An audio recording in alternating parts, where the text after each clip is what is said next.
Entonces, bueno, quizás podríamos escribir el teorema de la divergencia, ¿no es cierto?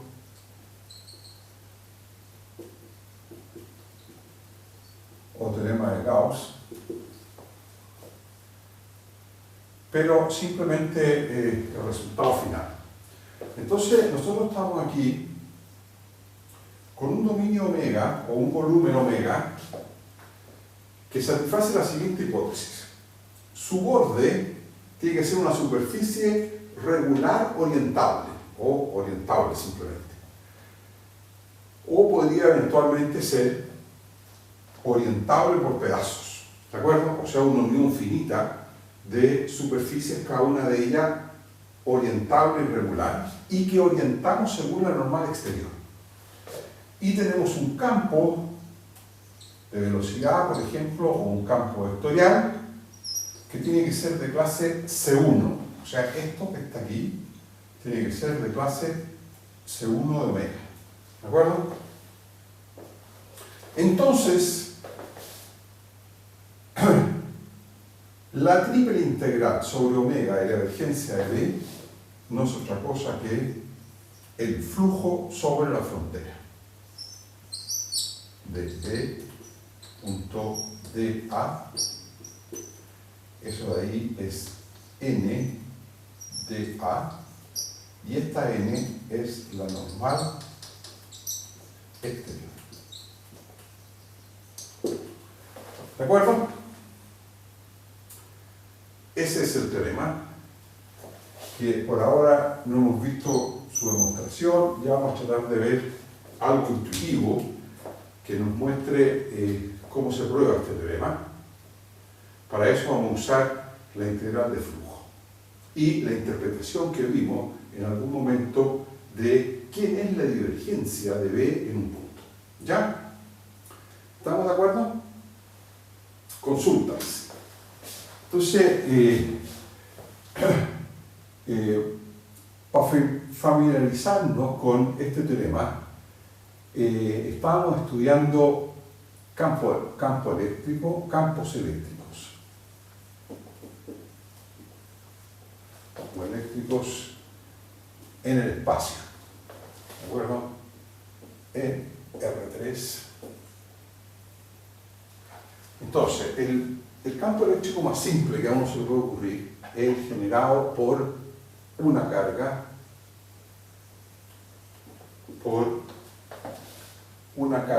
puntual Q situada en un punto, llamémoslo P de R3. Para simplificar, suponemos que P igual el origen, ¿de acuerdo? O sea, la ponemos en el origen. Entonces, si uno pone una carga puntual Q en el origen, ¿no es cierto? Ahí está el origen. Entonces, esta carga, dependiendo si es positiva o negativa, genera un campo eléctrico cuyas fuerzas o bien son de repulsión, o sea, tienden a repeler una carga unidad más 1 que pongamos el punto R, ¿no es cierto? Entonces aquí está el punto, el vector R, digamos, X, Y, Z, y ahí ponemos una carga más 1, o sea, eso es, uno pone ahí un electrón, eso se mide en Coulomb, ¿de acuerdo? Entonces, por definición de Coulomb, un Coulomb es, ¿qué cosa? La carga eléctrica de un electrón, ¿de acuerdo? Con el signo más, perdón, con signo más. La carga eléctrica del electrón es menos 1 en realidad. Entonces,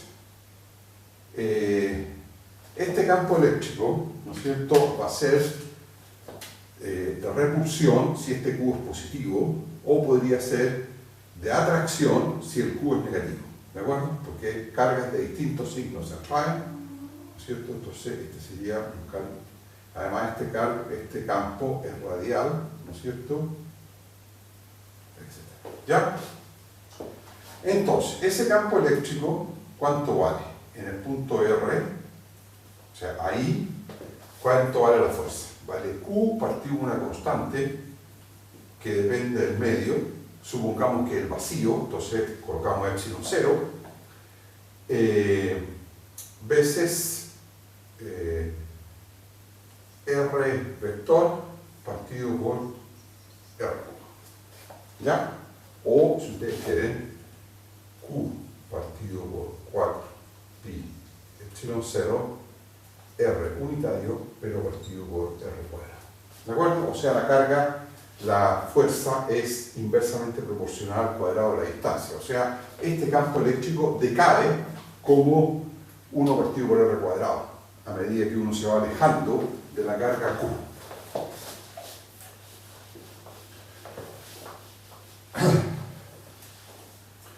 Entonces, el primer ejercicio que estábamos tratando de resolver es si omega es un volumen de R3, nos interesa un volumen cualquiera, nos interesa calcular el flujo del campo eléctrico, o sea, la cantidad de fuerza eléctrica, flujo del campo eléctrico sobre S igual borde o frontera, S igual frontera de omega. Bueno, esto por supuesto es una superficie que estamos suponiendo que es orientable, ¿de acuerdo? Porque vamos a aplicar el teorema de la divergencia para hacer este cálculo. Entonces, cuando uno quiere calcular, como vamos a usar el teorema de divergencia, van a haber dos casos bien distintos, ¿no es cierto? El primer caso, ¿cuál es? En que esta función, que es la función R, o sea, x, y, z, función vectorial partido por R cubo, ¿es de clase C1 en omega o no lo es? ¿De acuerdo? Para que sea de clase C1, omega no puede contener R igual 0. ¿Está claro? Entonces, el primer caso,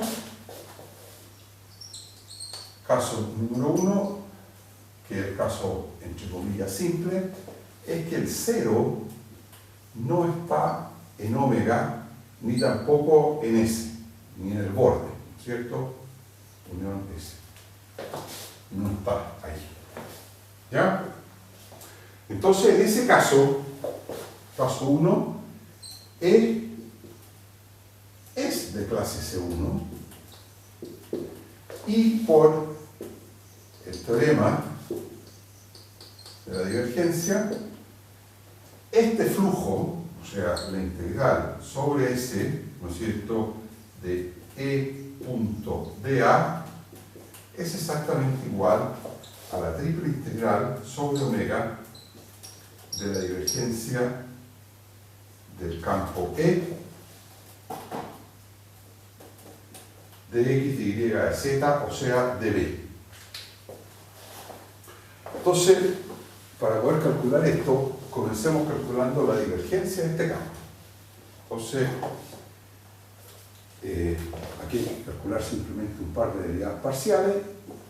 La divergencia de E en R, ¿no es cierto?, es la divergencia de qué campo? Del campo R, o sea, bueno, voy a poner la constante fuera mejor. Entonces la constante es Q partido por 4 pi epsilon 0, y aquí tenemos que poner la divergencia del campo X, Y, Z, que sería este R, partido por R. ¿De acuerdo? Entonces, ¿a qué es igual esto? Es la derivada con respecto de X de x partido por r cubo, ¿no es cierto?, más lo mismo, pero con y, de y partido por r cubo, y más el tercer término que ya no necesitamos escribirlo porque es bien análogo y evidente. ¿Ya? ¿Está claro o no? Entonces aquí tenemos que comenzar por derivar, ¿no es cierto?, x partido por r cubo. Entonces para derivar x partido por r cubo con respecto de x, derivamos 1 partido por r cubo multiplicado por x. O sea, lo miramos como, por ejemplo, un producto ahí. ¿Y cuál es la derivada con respecto de x de 1 partido por r cubo? Bueno, es derivar con respecto de r, 1 partido por r cubo, que sería menos 1 partido por r a la cuarta, perdón, menos 3 partido por r a la cuarta, ¿no es cierto?, por la derivada de r con respecto de x. Y la derivada de r con respecto de x, esa la hemos calculado varias veces, es x partido por r. ¿No es cierto?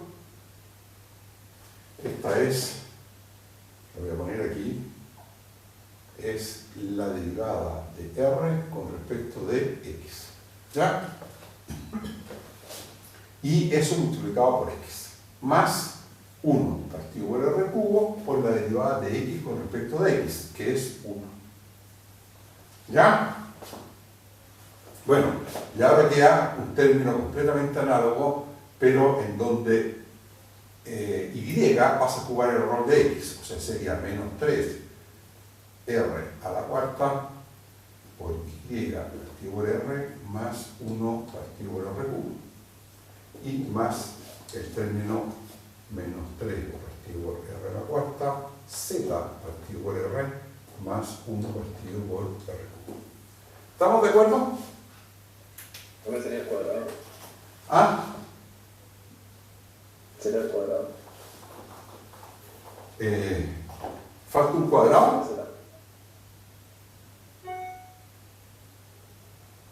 ¿Estamos o no? Aquí falta un z. Z. ¿O no? A ver.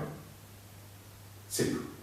Perdón, esto al cuadrado y este también va al cuadrado. Eso es. ¿Eso me decían ustedes? Sí, eso es. Sí, tienen toda razón.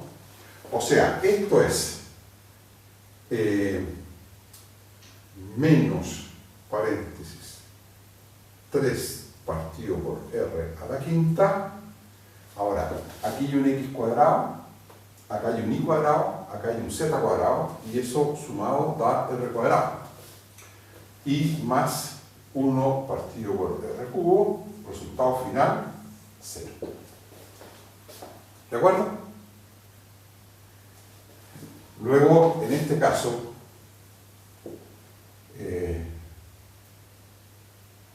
el flujo sobre el borde de omega, el punto dA, gracias al teorema de divergencia, es nula. Ahora, lo que es interesante es que la divergencia de este campo es 0 para todo R, por supuesto, distinto del origen. ¿Ya? Porque, bueno, en el origen el campo no está definido y por lo tanto no puede ser diferenciable mucho menos.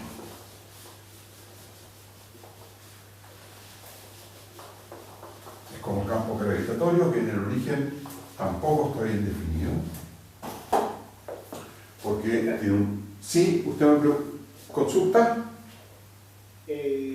Nos habría dado lo mismo si hubiéramos sacado esa divergencia en esférica, ¿no? Por supuesto, el resultado final es el mismo. ¿De acuerdo? Ya. Sí. Pero para eso hay que recordar la fórmula en esférica y ustedes se van a dar cuenta que si la usan también les va a dar 0. ¿Ya? Sí, es un pequeño ejercicio que podrían hacer. Pero cuando uno tiene las cosas tan explícitas en coordenadas cartesianas, a veces conviene usarlas, ¿no?, para hacer las derivadas parciales. Bueno, veamos el segundo caso. Caso número 2, que sería el caso en que el 0, o el origen, sí está en omega. O sea, ahora estamos aquí, aquí está el origen, y el dominio omega, o el volumen omega, es algo como eso. Entonces, esto es omega, y esto es su orden. Esto es la superficie S. ¿Ya? Entonces, omega está. Claramente, el campo E no es de clase C1 de omega, y entonces no podemos usar el teorema de divergencia en omega. Entonces, lo que hacemos es aislamos el origen,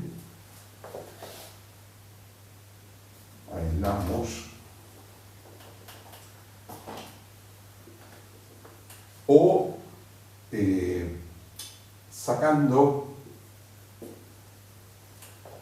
bola de centro 0 y radio epsilon, con epsilon mucho menor que 1, o sea, muy chiquitito.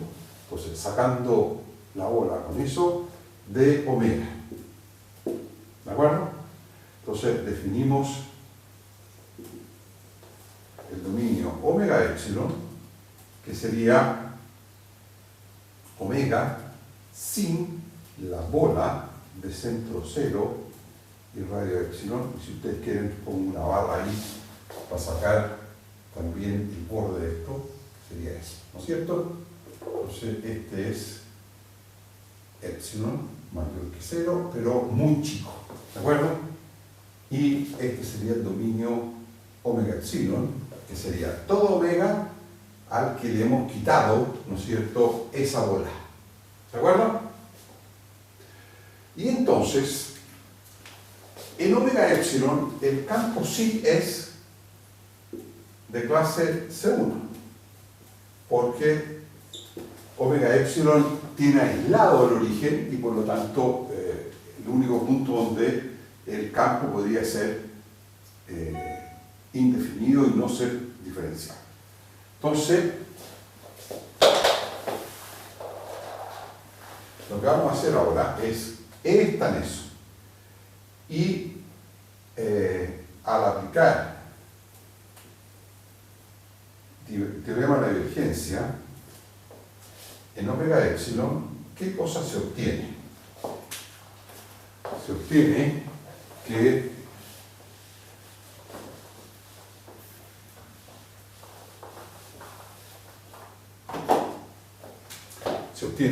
la triple integral sobre omega epsilon de la divergencia del campo E debe que esto vale 0, ¿no es cierto? Porque la divergencia, ¿cuánto vale? La divergencia del campo es nula en omega epsilon. De hecho, lo es en todo el espacio, salvo el origen. ¿Está claro? Entonces, esta integral triple va a ser igual al flujo sobre la frontera de omega epsilon de E punto n vector de A, donde este n vector es, o este n gorro, es normal exterior a omega epsilon. ¿Ya? Bueno, y después, para obtener el resultado final, lo que vamos a hacer es hacer epsilon tender a 0 simplemente. ¿Ya? En esta igualdad que hay aquí. Ahora, este vector normal, ¿quién es el borde o la frontera de omega epsilon? Bueno, tiene una frontera grande que es la exterior, ¿no es cierto?, que sería la que coincide con ese, entonces, y la normal exterior apunta en ese sentido, ¿de acuerdo?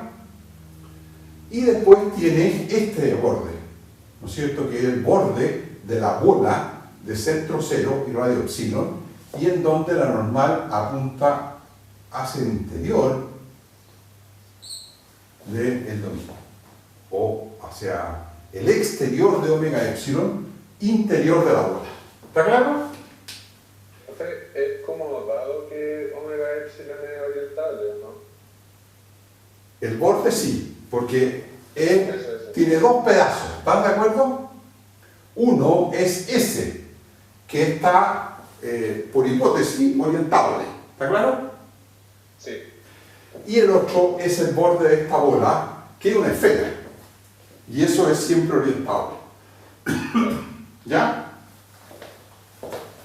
Bueno, ahora, esto de aquí entonces, esta integral de flujo sobre este borde, que tiene dos pedazos, ¿no es cierto? Este tiene el pedazo S, unión el borde de la bola de centro cero y radio epsilon. ¿De acuerdo? Entonces, eso es simplemente la integral sobre S del flujo, E punto de A, y más la integral sobre el borde de la bola de centro cero sobre la esfera, radio epsilon, de el flujo, que sería, o sea, el campo Q 4pi epsilon 0, R vector sobre R cubo, pero sobre eso, en esa parte, eso vale epsilon cubo. ¿Están de acuerdo? Podemos colocar inmediatamente que R minúscula en ese punto, o sea, sobre ese borde, es epsilon cubo, ¿no es cierto? Y esto, punto, la normal, pero la normal es simplemente menos R gorro, ¿no es cierto? De A.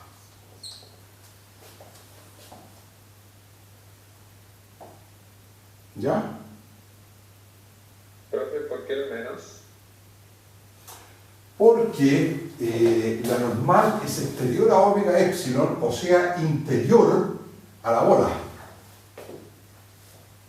Ah, ya. ¿Ya?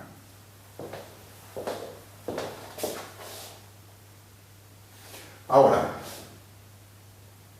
¿cuánto vale R? R es R minúscula, ¿no es cierto?, por R tongo. ¿Ya? O sea, vale epsilon R tongo. ¿Están de acuerdo? Bueno. Y esto entonces es igual. Entonces, esto implica que este término, que sería lo que andamos buscando, de E punto dA, resulta ser igual este que lo paso al lado izquierdo. ¿Está claro? Y al pasarlo al lado izquierdo, el R tongo, el signo menos pasa más. El R tongo punto retongo vale 1, y aquí queda simplemente la integral sobre el borde de esto, de Q partido por 4pi epsilon 0, hay un epsilon que se va, entonces queda 1 partido por epsilon cuadrado, de A, pero ya, de A, ¿ya? Entonces es una integral de superficie. Ahora, ¿cuánto vale esa integral de superficie? La vamos a calcular inmediatamente.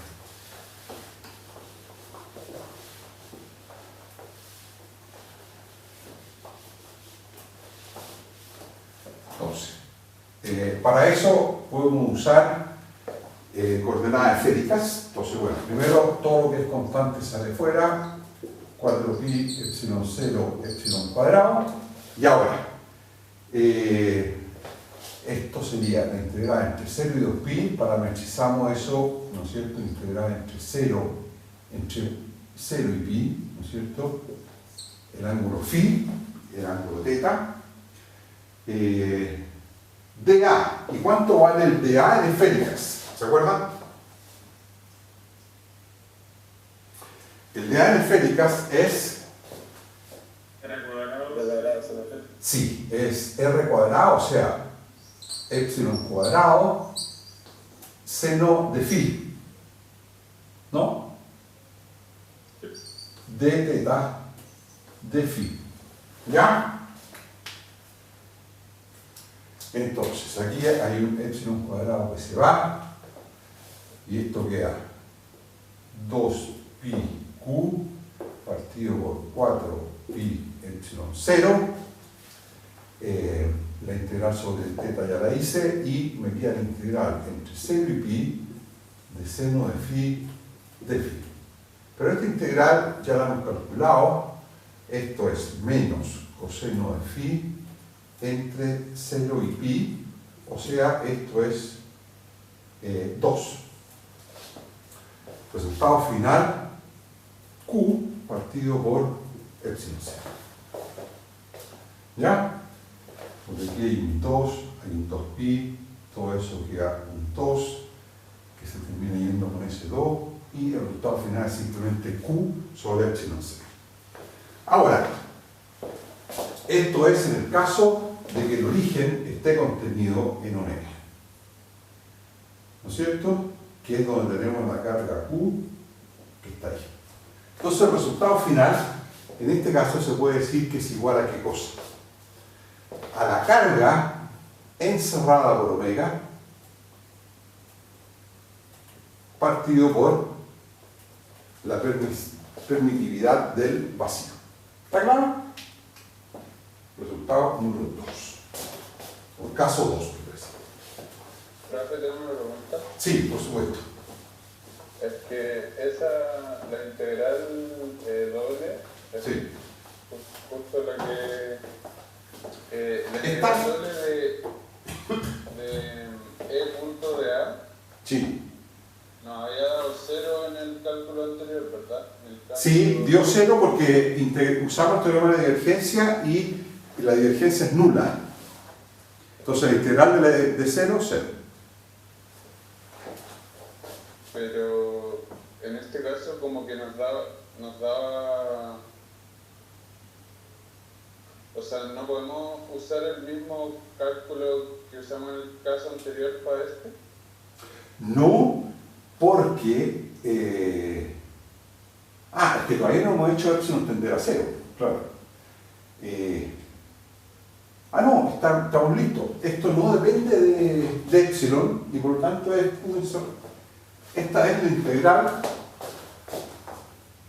sobre S de E punto de A. ¿Ya?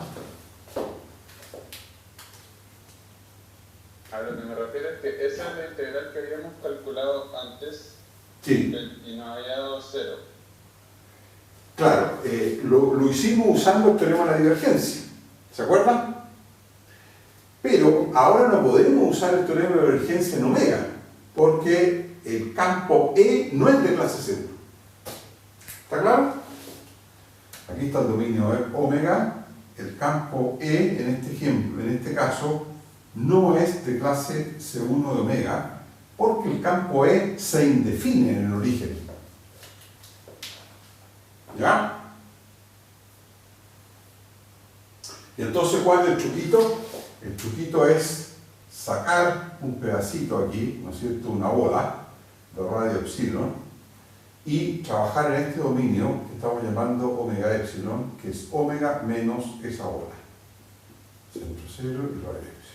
En ese dominio se puede aplicar el teorema de divergencia, se usa de nuevo que la divergencia ahí vale 0, y por lo tanto la integral de flujo a través del borde de omega epsilon es igual a 0. Pero ese flujo ahora tiene dos componentes. Tiene el componente sobre S, que sería la componente exterior, que sería esta, más el flujo sobre la frontera de esta bola. ¿Ya? Y ese es el que acabamos de calcular y que resulta ser igual a Q encerrada partido por epsilon 0. Sí. ¿Qué pasaría si, por ejemplo, la carga está en el borde de la superficie que queremos calcular y la bola... Ya, ese es un caso que no se estudia porque es complicado, es muy duro, bien difícil. De hecho, el caso 1 es que la carga no esté ni en omega ni en el borde, ¿Se acuerdan? Sí, el caso en el borde es un misterio, por ahora, digamos. Necesitamos más conocimientos matemáticos para poder estudiar. ¿Ya? Bien, entonces el segundo campo eléctrico que vamos a estudiar es generado... Profe, Sí, dígame. hay una pregunta a un compañero. Sí, dígame, ¿cuál es la pregunta? Profe, ¿qué es el diferencial de volumen en coordenadas curvilíneas? Es de X, de Y, de Z. En cualquier sistema. Claro, el dB es de X, de Y, de Z. ¿Ya? ¿Ok? Y si usted pasa a otras curvilíneas, a otras coordenadas, bueno, tiene que multiplicar por el módulo del determinante del jacobiano. Ese es el cambio de variable. ¿Ya? Ah, cierto, perfecto. ¿Ya? Módulo del jacobiano de teta, de phi, de r, por ejemplo. ¿Ya? Sí, Profe, ¿Sí? es que hay una cosa que todavía no me queda clara.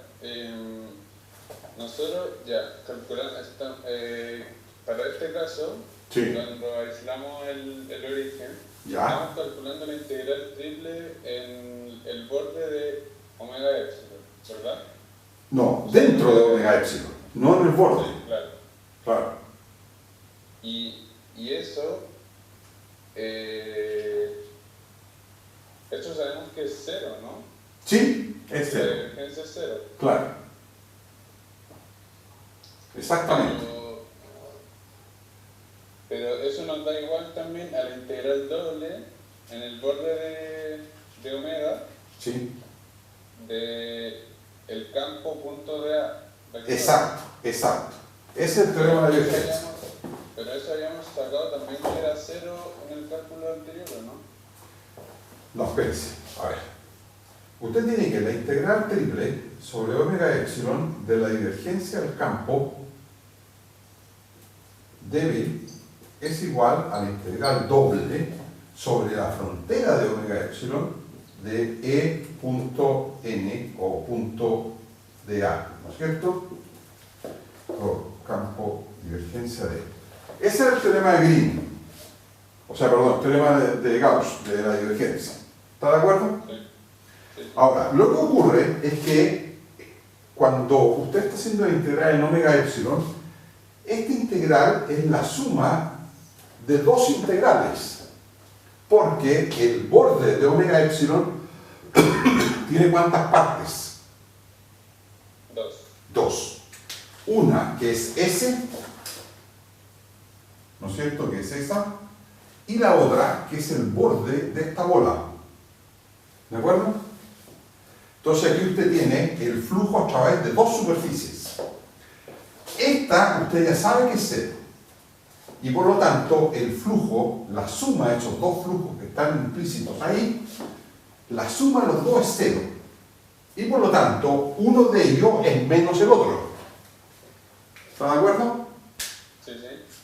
Bueno, y así es como calculamos nosotros que el flujo sobre el borde exterior, que es lo que nos están preguntando, es igual al flujo sobre la bola o sobre el borde de esta bola. Y ese es el que vale Q partido por epsilon 0. Pero uno de ellos habíamos calculado en el caso anterior que era cero también, ¿o no? No, es que en el caso anterior no se puede usar el caso anterior porque el caso anterior es cuando el origen no está aquí. Entonces, a ver, quizá lo que tenga que hacer es colocar un resumen, ¿de acuerdo? En resumen, hay dos, entonces, en resumen, el flujo a lo largo del borde de omega de punto de A puede tomar dos valores. Es cero en el caso 1. ¿Qué significa el caso 1? Significa que el origen no está en omega ni tampoco está en el borde de omega. ¿De acuerdo? Y vale Q partido por epsilon 0 si el origen está en omega. Entonces, esa es la respuesta final de nuestra pregunta. Que el flujo vale dos cosas distintas dependiendo si el dominio omega contiene al origen o no lo contiene. ¿Está claro? Sí, ahí me quedó más claro. Ahora estamos claros. Bueno, el segundo campo que vamos a estudiar es el generado. Entonces, campo generado por n cargas puntuales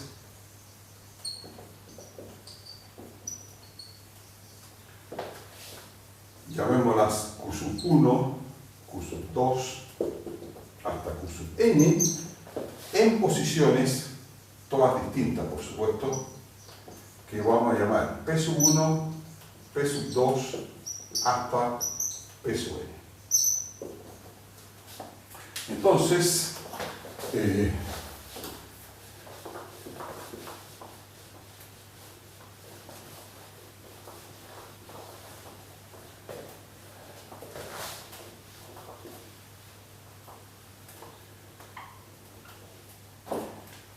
ahora estamos en todo el espacio, tenemos muchas cargas, Q sub 1, Q sub 2, Q sub 3, etcétera, una carga Q sub n.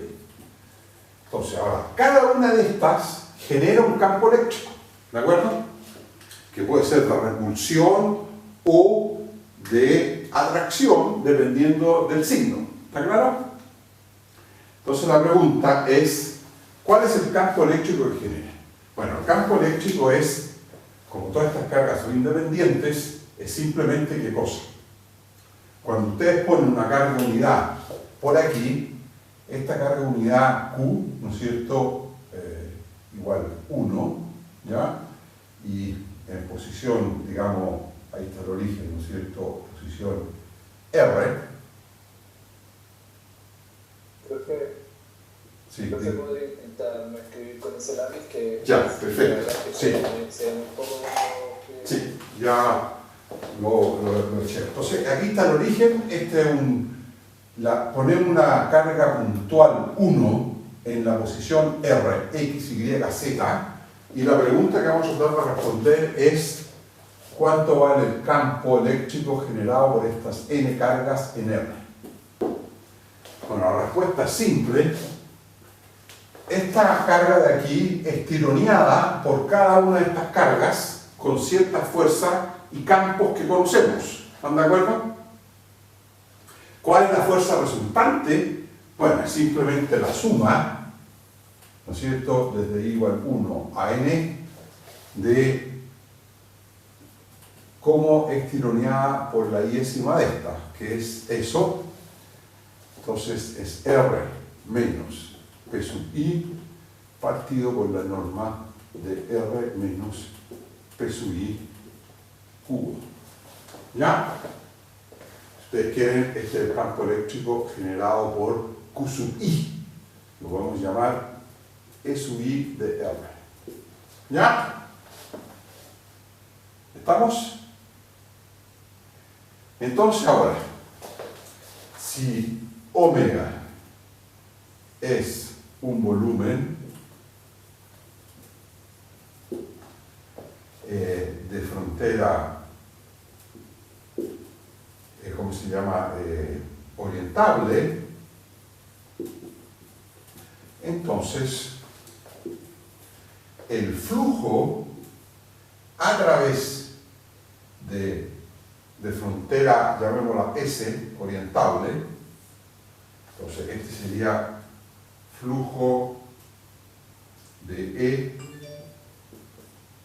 a través de S, sería el integral de trabajo, o sea, perdón, integral de superficie de E punto de A, y esto va a ser igual a ¿qué cosa? Va a ser simplemente la suma desde I por 1 a N por linealidad de la integral sobre S del campo E sub I punto de A vector. ¿Ya?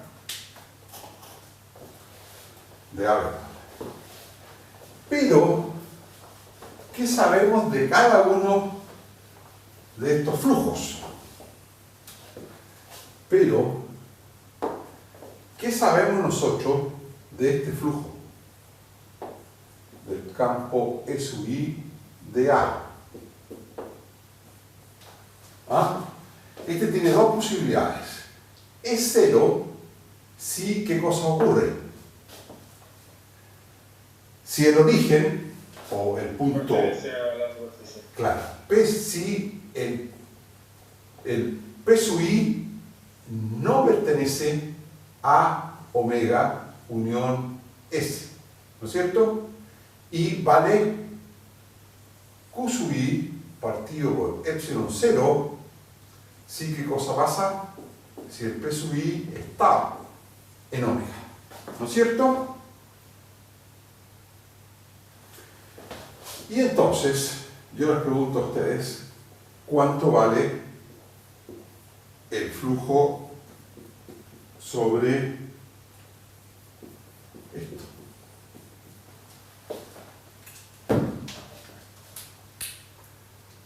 O sea, ¿cuánto vale esta sumatoria? Esa sumatoria es la suma sobre qué i's. Sobre los i's tales que P sub I, la posición de la carga yésima, está en omega, ¿no es cierto? Y ahí hay que sumar Q sub I partido por epsilon 0. ¿Ya? O sea, ¿qué es eso? Eso es 1 partido por epsilon 0, la suma de los Q sub I sobre qué i's. Los i's tales que la carga Q sub I, que está en la posición P sub I, está en omega. O sea, ¿esto qué cosa es?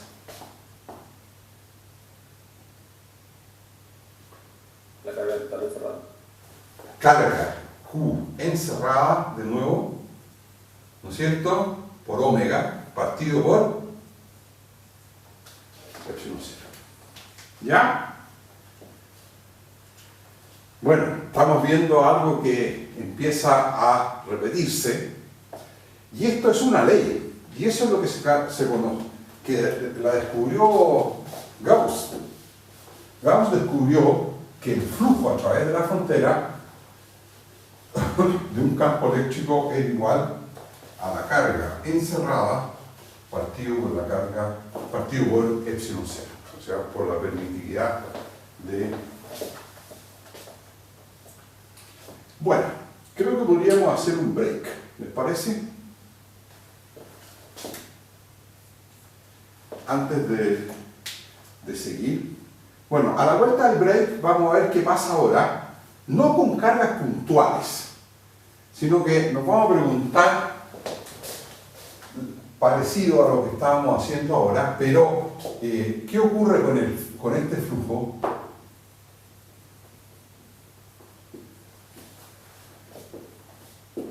Si el campo eléctrico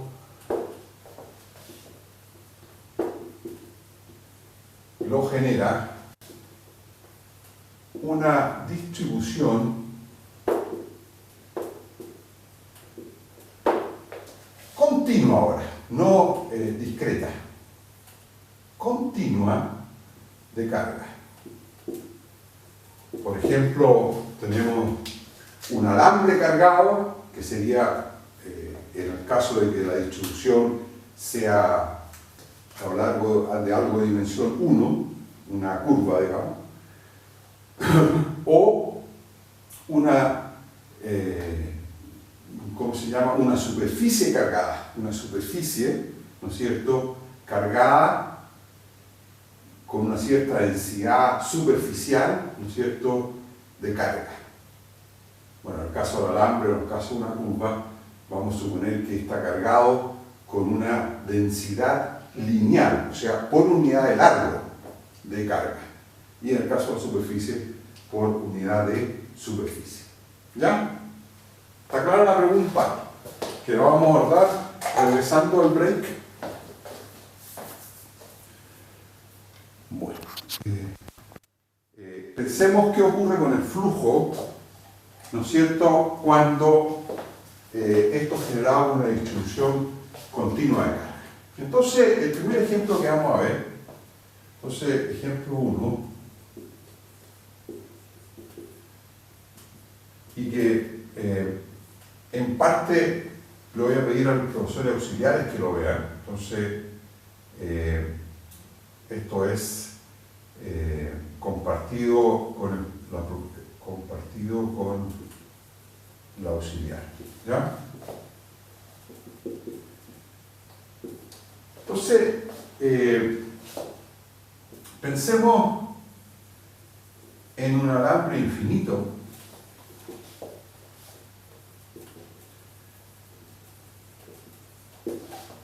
Un alambre infinito que por comodidad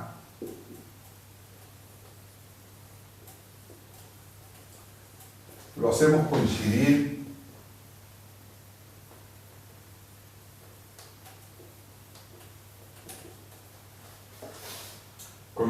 con el eje Z. ¿Les parece? ¿Ya? Entonces, pensemos en un alambre infinito cargado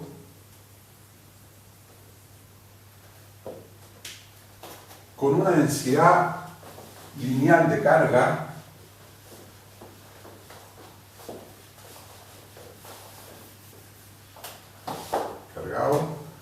con una densidad lineal de carga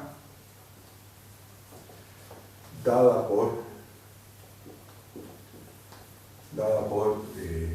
una función de una sola variable, función lambda igual lambda de S en R. ¿De acuerdo? Y que vamos a ubicar en el eje Z. ¿De acuerdo? Entonces, aquí está el eje Z y aquí está el alambre. Entonces, este es el alambre, ¿ya?, que va a coincidir con el eje OZ. Entonces, este es Z del alambre. ¿Ya? Y, bueno, por supuesto, aquí está el eje Y y este es el eje X. Ahora, ¿qué significa densidad lineal? Significa que la cantidad de carga que tiene este Z, o sea, este alambre, ¿no es cierto?,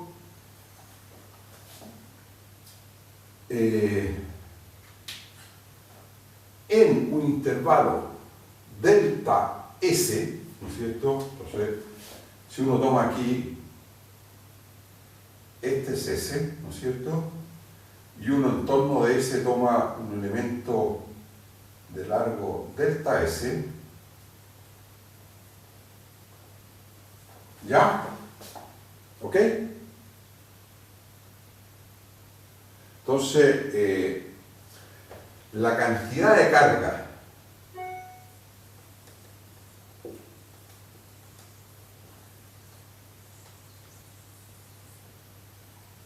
del elemento delta S en torno de S es ¿cuánto? Si la densidad lineal es lambda de S, ¿cuánto sería la cantidad de carga que tiene el alambre en esa zona o en ese pedacito delta S? Lambda por delta S, ¿no? Perfecto. Lambda de S por delta S. ¿Ya? Bueno, esas son las cosas que en ingeniería hay que aprender. ¿Ya? O sea que cuando le dicen, mire, el alambre tiene una densidad lineal, significa que es por unidad de largo. ¿Están de acuerdo? O sea, lambda, a ver, sigamos aprendiendo cosas. Lambda se mide en qué unidades. Unidad de carga, Coulomb por Partido en distancia, ¿no? distancia, por largo, metro, centímetro, por largo. ¿Cierto? Eso. Ahora, si lambda fuese una densidad superficial de carga, se mediría en qué cosa. Coulomb partido por largo al cuadrado. ¿Ok? ¿Ya? ¿Profe? Sí. ¿Y cómo uno lo dice si, por ejemplo, es densidad lineal, pero aparte la función es lineal? O sea, como la densidad lineal es lineal. No, esto no quiere decir que lambda sea una función lineal. Lambda puede ser cualquier cosa. ¿De acuerdo? Sí, por eso, pero cuando sea lineal, como función, ¿cómo se dice para no ser así como tan redundante? Uno dice una densidad lineal de carga dada por la función lambda, que a su vez es lineal, por ejemplo, puede decir usted. ¿Ya? Ahora, el caso más típico es que el alambre sea algo homogéneo. ¿Qué significa eso? Significa que la carga es constante en ese. En todas partes, la densidad es la misma. ¿De acuerdo? Vamos a decir, un caso típico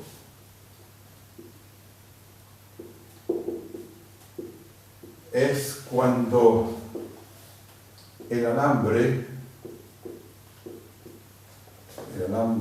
está uniformemente cargado.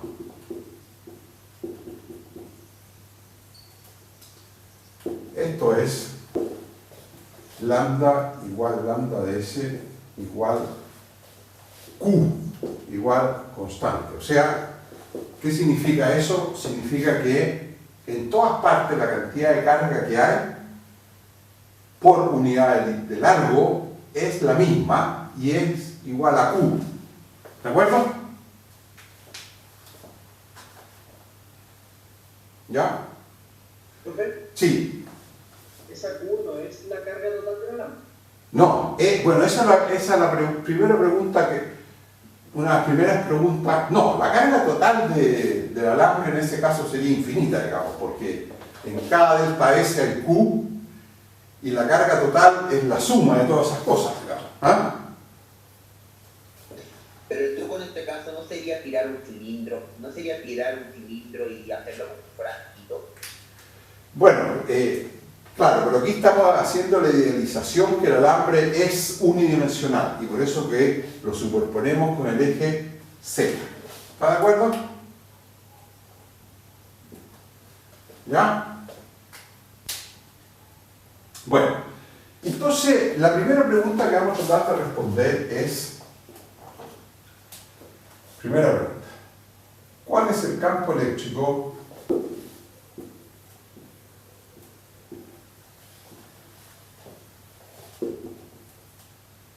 que genera este alambre?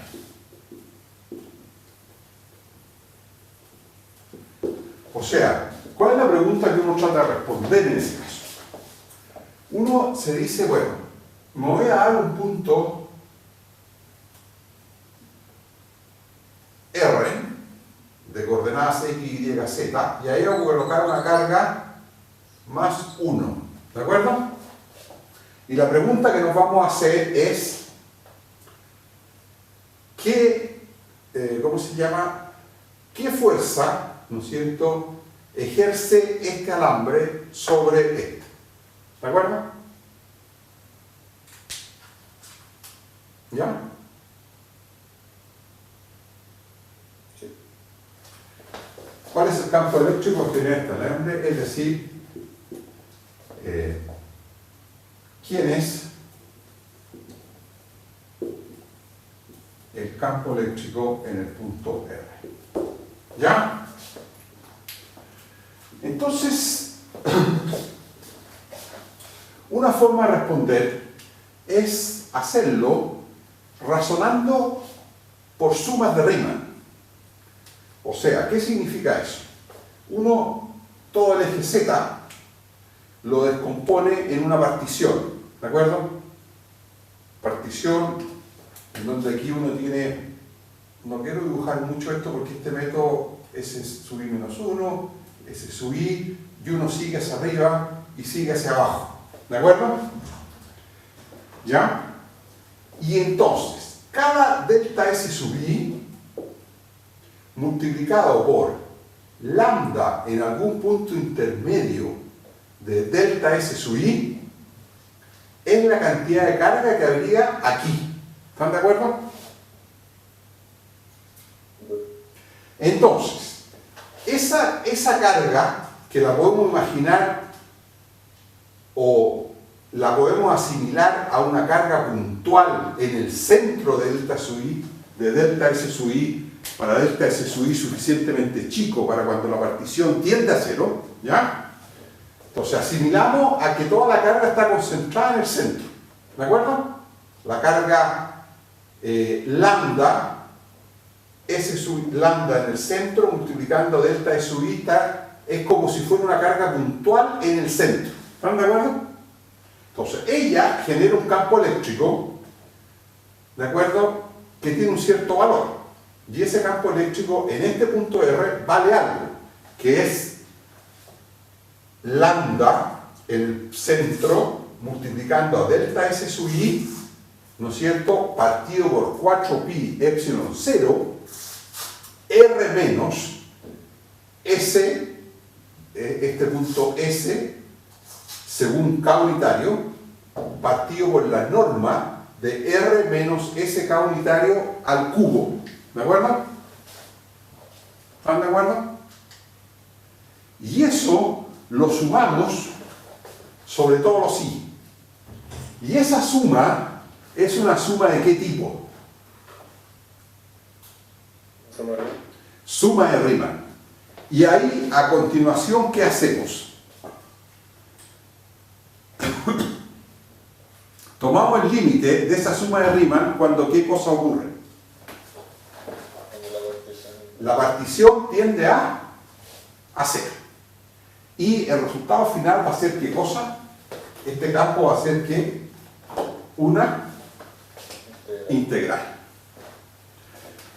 Bien, entonces ese argumento a través de sumas de Riemann, que lo suelen usar los matemáticos, en ingeniería, y esto es en honor a Newton, se usa lo que se llama los infinitesimos, que es lo mismo, pero en donde este delta S sub i se reemplaza por un elemento de campo o un elemento infinitesimal.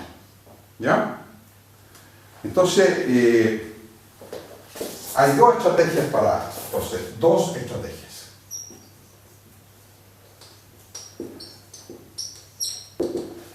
La primera es sumas de Riemann.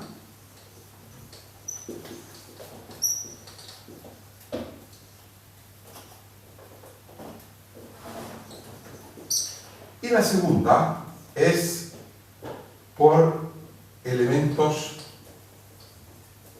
infinitesimales, que es una estrategia que es muy usada en ingeniería, más que las sumas de Riemann. Entonces, ¿por cuál de las dos optamos? ¿Cuál de las dos quieren que expliquemos con más detalle? ¿Suma de Riemann o la de los infinitesimos? Díganme ustedes. ¿Ah? La segunda. La segunda, elementos infinitesimales. ¿Están todos de acuerdo? Sí. Ya. Entonces, para los elementos infinitesimales, tomamos de nuevo el S. Y este delta S sub i, en vez de llamarlo delta sub i, lo vamos a llamar ds. Elemento infinitesimal de largo. ¿Ya?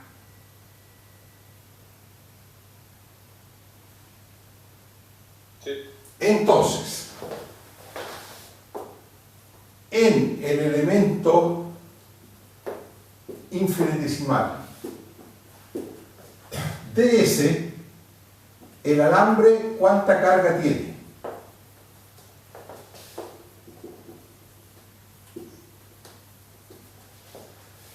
Tiene carga. ¿Ah? Lambda de S. Lambda de S ds. ¿De acuerdo? Porque siempre hay que multiplicar por el elemento de algo. ¿Ah? Sí, solo que pensaba como lambda constante, no como lambda dependiente de S. Bueno, ya. Entonces, coloquemos el caso Q igual constante. O bien Q de S. ¿De acuerdo? Ya. Q de S. Entonces, el elemento de campo eléctrico que genera es, perdón, voy a cerrar.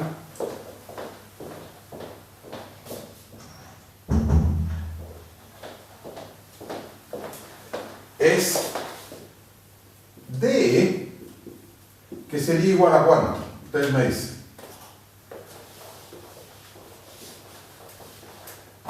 Sería la carga Q de S partido por qué cosa.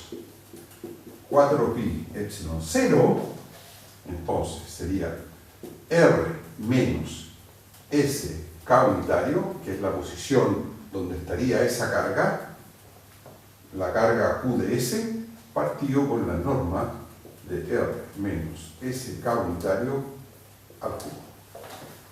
¿De acuerdo? Y el campo total, el campo generado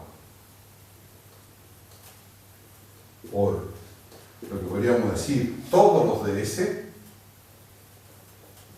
o sea, todos los elementos de S, o sea que sería la suma de Riemann, el equivalente, si estuviéramos trabajando en sumas de Riemann, es simplemente campo E de R, va a ser la integral de menos infinito hasta más infinito de los elementos de campo. O sea, sería la integral de menos infinito a más infinito de Q partido por 4 pi epsilon 0 R menos S K unitario partido por norma de R menos S K unitario al cubo pi de S. ¿Ya? Y ahí tenemos el resultado final. Y este resultado final es el mismo que uno obtendría pasando el límite en las sumas de Riemann cuando la partición, esta delta SI, tiende a ser. ¿Ya? ¿Profe? Sí.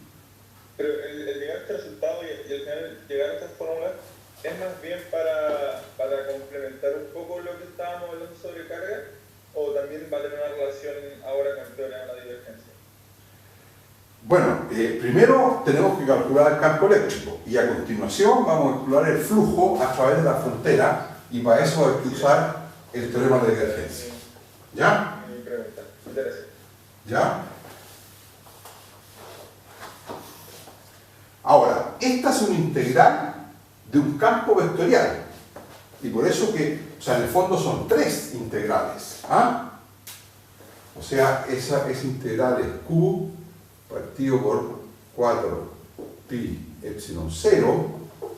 Entonces, la integral de menos infinito a más infinito, este primer campo sería x, y y z menos s partido por un escalar que es la norma de r menos, o sea, partido por, digamos,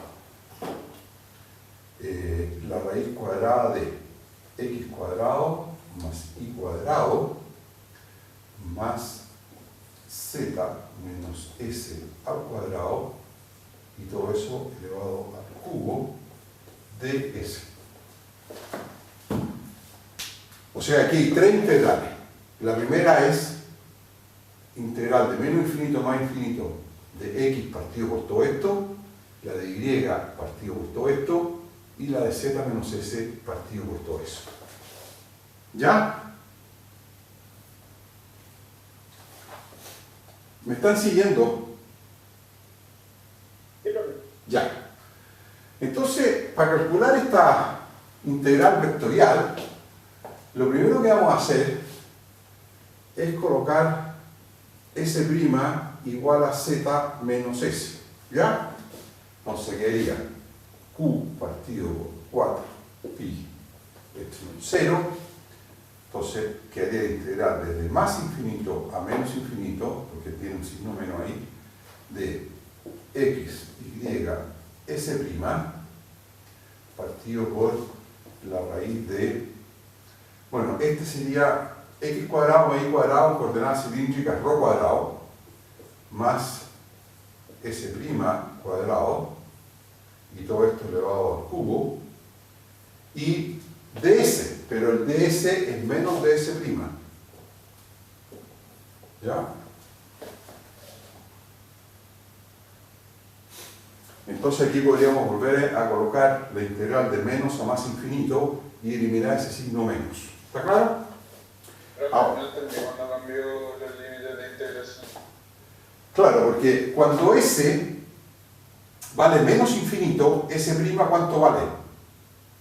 Más infinito, porque Z está fijo. ¿Estás de acuerdo? Sí, sí, sí. Y cuando S vale menos infinito, S' vale, perdón, cuando S vale más infinito, esto vale menos infinito. Y por eso que quedaron al revés. Pero con este signo menos se van a volver a poner en orden. Pero ahora aquí el cambio de variable que conviene es colocar ρ seno hiperbólico de S', S' igual, colocar este es el cambio, S' igual ρ seno hiperbólico de tau. ¿Ya?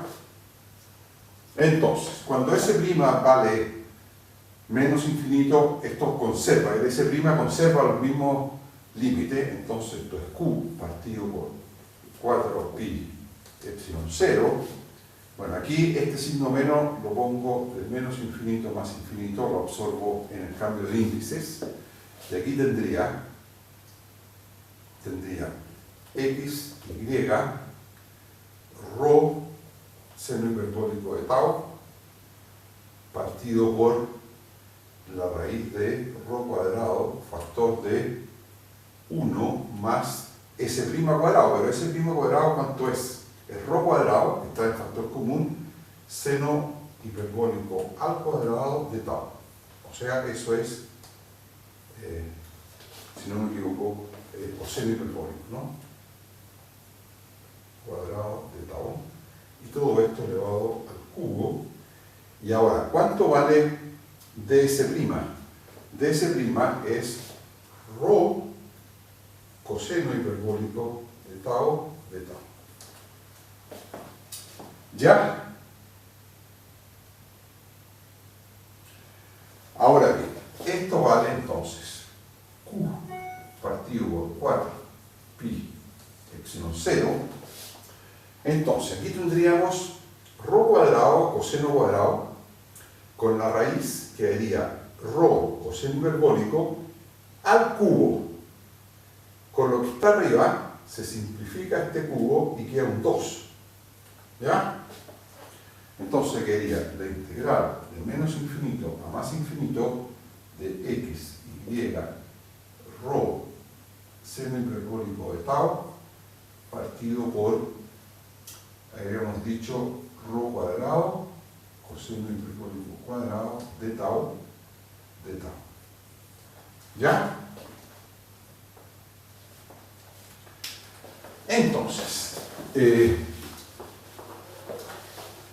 aquí terminamos, yo creo.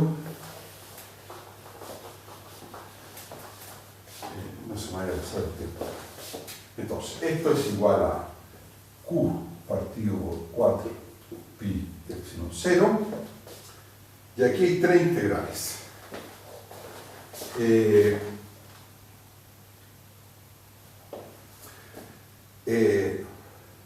Las dos primeras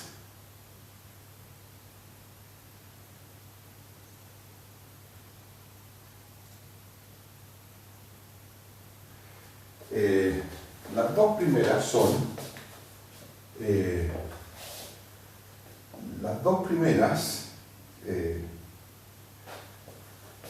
entonces son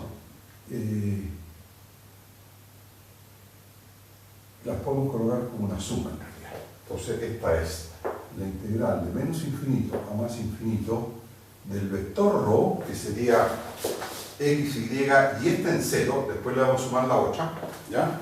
Entonces ρ partido por ρ cuadrado coseno hiperbólico cuadrado de tau, ¿no es cierto?, de tau, más la integral de menos infinito a más infinito de 0,0, y la tercera componente es ρ seno hiperbólico de tau partido por coseno hiperbólico cuadrado de tau por ρ cuadrado, ¿ya?, de tau. Y esto cerramos el paréntesis. Y aquí hay un ρ que se simplifica con eso. ¿Están de acuerdo? Ahora, esta función seno hiperbólico de tau partido por coseno hiperbólico al cuadrado es una función impar, de modo que esta integral vale 0 por ser impar. Las tres componentes son impares. Bueno, ahí hay 0, 0 y partido por... Bueno, esta 0, 0 no hay nada que preguntarse, estas valen 0 esas integrales. Y esta de aquí es seno partido por coseno cuadrado, hiperbólicos. Entonces es una función impar, la integral de menos a infinito. Y entonces este resultado final es bastante simple, porque esto es Q, ρ unitario, partido por ρ cuadrado, 4 pi epsilon 0, y ahora 1 partido por coseno hiperbólico al cuadrado es simplemente tangente hiperbólico de la primitiva, es tangente hiperbólica evaluada entre menos infinito y más infinito. Y eso vale evidentemente 2, porque la tangente hiperbólica en más infinito es 1 y en menos infinito es menos 1. Resultado final, esto es Q ρ vector partido por 2pi epsilon 0 multiplicando por ρ cuadrado. Bien, ese es entonces el campo EDR.